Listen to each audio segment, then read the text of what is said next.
Ке мене пристапот е друг. Ја немам слободно време. Добре. Затоа што цело време комуницирам со 140 држави од светот.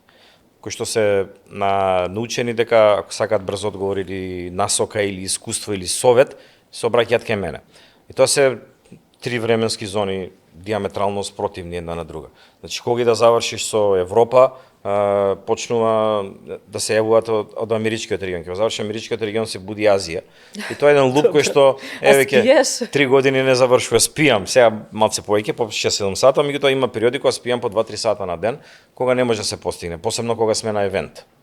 Да, влијае, меѓутоа јас работам и сега ако, пример, со детето или негде ако треба нешто да направам сам за себе, тогаш го правам да биде слободното време. А немам као слободно време, па чекај се со што ќе го пополнам слободното време. Не, него имам нешто што треба да направам приватно, па си го креирам да ми биде тоа време слободно. Иначе немам као состаноци, не закажуваш средби, практично си го ослободуваш тој. Да, тогаш го ослободам времето кога тогаш треба тоа да го направам на приватно, треба да имам, не знам, на слава, на роден ден, на некаква си да речеме приватна обврска, тогаш го правам да ми биде слободно времето.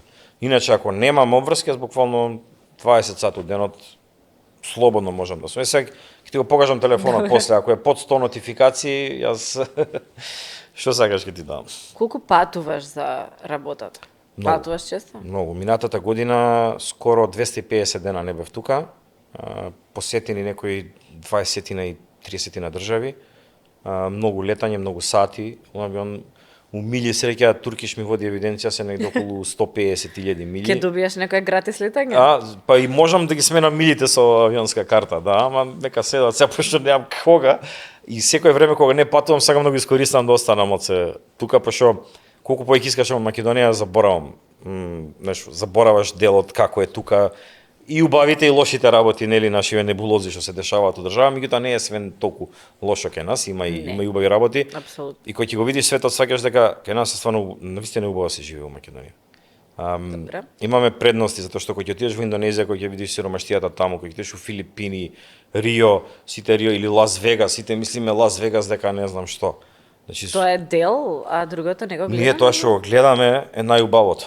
Така, како да земеме се Скопје од дрон да го снимаме, само убавите работи, нормално ќе изгледа најбољи град на светот.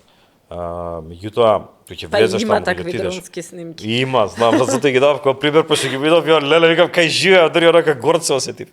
Меѓутоа во светот кој ќе отидеш, кој ќе го видиш тоа на лице место, колку е неубаво, колку е прљаво, колку е небезбедно. Значи било што ти треба да отидеш, треба да одиш. Кај нас идеш се симнеш на 100-200 метра, на 1 километар имаш све што ти треба. Дали мол, дали банка, дали ништо. Гужва у сообраќај било ова кај нас. Ова кај нас не е гужва у сообраќај, верувај. Тоа што се случува во светот, ние сме бомбона.